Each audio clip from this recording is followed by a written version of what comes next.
Justkui suur vesi peaks läbi olema. Lumi on sulanud ja muud huvitavad nähtused.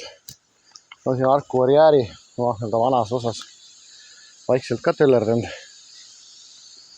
See eelmine ülevool selles on nii palju madalaks läinud juba sellele midagi, aga midagi kohiseb. Sasi see kohiseb. Tulen siit mingi 100 meetrit eemale. Otsest nagu kraavi sisse ei voola. Aga ju siis mingite kihtide vahelt tuleb. Ma arvan, et see on ikkagi kraavivesi, aga ma ei usu, et meil nii uhket allikat on. Siin kandis, et enam-vähem nagu jõgi voolaks välja maa sees. Ma proovin kuidagi allapoole minna ja altpoolt saada, aga siin tundub küll, et mööda mingit kihti tuleb täiega.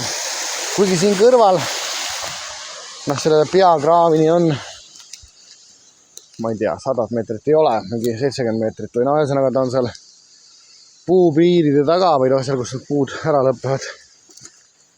Et kas tõesti sealt siis jookseb kuskilt mingitesse kihtidesse sisse ja tundub küll nagu tavaline kraav, et tohiks nagu see asi nii lihtne olla, see on täitsa korralik läbilase olema.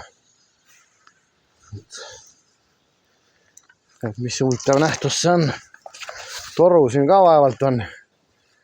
Ühesõnaga kraav on tegelikult selle, seal kus on näha mingi tumedam asi, seal on vall. Vaatame, mis siin all on.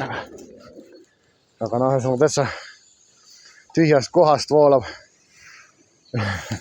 jäsakust alla. Persse, see on juba meie jaoks juba jõgi peaaegu.